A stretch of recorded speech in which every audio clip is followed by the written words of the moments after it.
अवधूत चिंतन श्री गुरुदेव दत्त.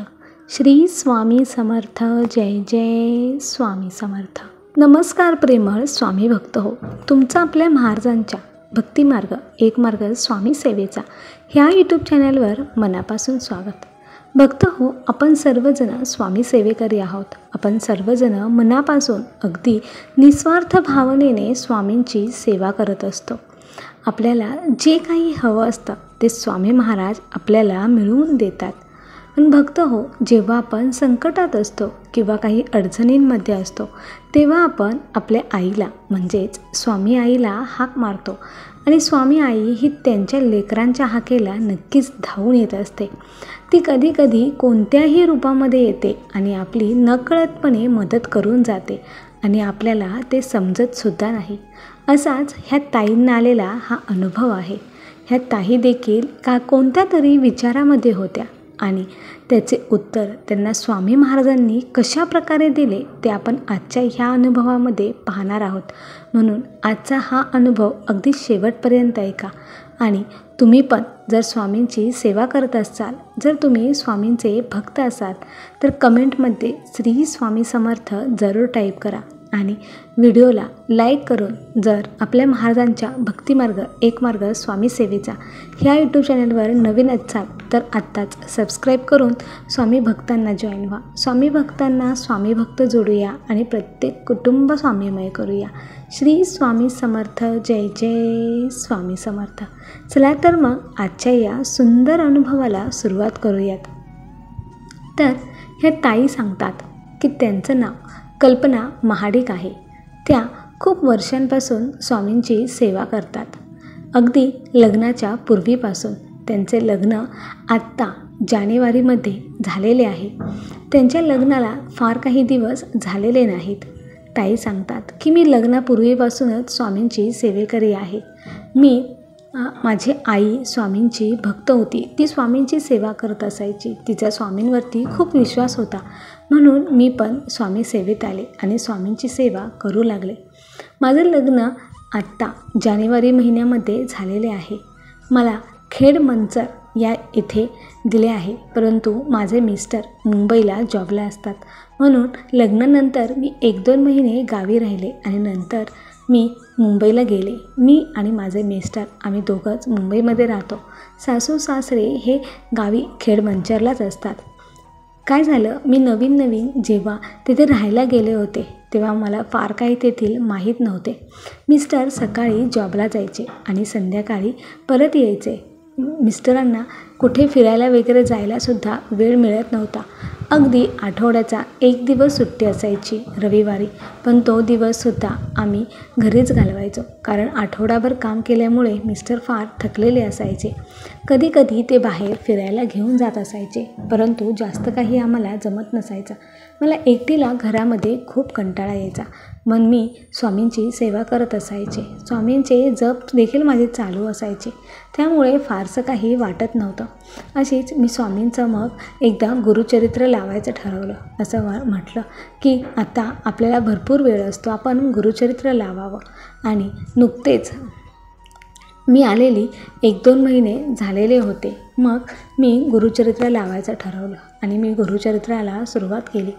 आणि गुरुचरित्र जेव्हा माझे चालू होते तेव्हा मला असं सारखं वाटायचं की एकदा तरी महाराजांच्या मठात जावं, महाराजांच्या केंद्रात जावं. परंतु तिथे कुठे केंद्र आहे हे मला माहीत नव्हतं. आणि मिस्टरांना कामावरून यायला 8-9 वाजायचे. तेथून पुढे मी त्यांना कसं म्हणायचं की चला मला केंद्रात जायचं आहे आणि मला अक्षरशः माहीतही नव्हतं. आणि मुंबईसारख्या ठिकाणी आता माझं कोणी ओळखीचंसुद्धा नव्हतं. अगदी शेजारी खूप जणं होते राहायला, पण ते त्यांच्या फ्लॅटमध्ये बंदिस्त असायचे आणि मी माझ्या फ्लॅटमध्ये असायचे. कोणाला विचारू, कसं विचारू मला काहीच समजत नव्हतं. असेच गुरुचरित्र लावल्यानंतर 4-5 दिवस झाले. माझी इच्छा आता फारच वाढत होती. असं वाटायचं की एकदा तरी मठात जावं, एकदा तरी केंद्रात जावं. असेच आता उद्यापनाचा दिवस आला. मी महाराजांचे गुरुचरित्र पारायणाचे उद्यापन करणारच होते. सर्व काही माझी तयारी चालू होती. पुरणपोळी वगैरे मी केली होती. फक्त मी कोणाला जेवायला बोलवणार नव्हते. एका ब्राह्मणांना मी शिधा देणार होते आणि महाराजांना नैवेद्य दाखवणार होते. एवढेच. अशा प्रकारेच मी गुरुचरित्राचं उद्यापन करायचं ठरवलं होतं आणि मी सर्व स्वयंपाक वगैरे केला आणि अचानक माझ्या दारावरची बेल वाजली. मी म्हटलं, ह्या वेळेला तर कोण येत नाही, आज कुणी आलं असावं. म्हणून मी दरवाजा उघडून पाहिलं तर 2 स्त्रिया माझ्या दारामध्ये उभ्या होत्या. त्या मला ओळखत होत्या, परंतु मी मात्र त्यांना ओळखत नव्हते. मी त्यांना विचारलं की तुम्ही मला ओळखता का? तर त्या म्हणाल्या, हो, आम्ही तुला ओळखतो. मग मी त्यांना आतमध्ये घेतलं आणि त्यांना प्यायला पाणी दिलं. त्या पाणी वगैरे पिल्या. त्यांचा चेहरा अत्यंत तेजस्वी होता. त्या फारच सुंदर दिसत होत्या. त्या जेव्हा घरामध्ये आल्या तेव्हा माझ्या घरामध्ये अगदी प्रसन्न वातावरण तयार झालं होतं. घरात सगळीकडे अगदी धूप दीपाचा सुगंध दरवळत होता. परंतु घरामध्ये मी तर धूप लावलेला भरपूर वेळ झाला होता, तरीही घरामध्ये इतका सुगंध कुठून येत आहे मी तर विचारच करू लागले. परंतु त्या ज्या स्त्रिया होत्या त्यांच्याशी बोलत बोलत मी ते विसरून गेले आणि त्या स्त्रियांनी मला सांगितलं की इथे जवळच स्वामींचं केंद्र आहे. आज तेथे महाआरतीचा कार्यक्रम आहे, त्यामुळे तू पण तिथे नक्की ये.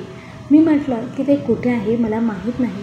तर त्या ताईंनी मला सांगितलं की ते इथे आहे आणि आता तासाभरानेच तेथे कार्यक्रम सुरू होणार आहे, त्यामुळे तू महाआरतीला नक्की ये.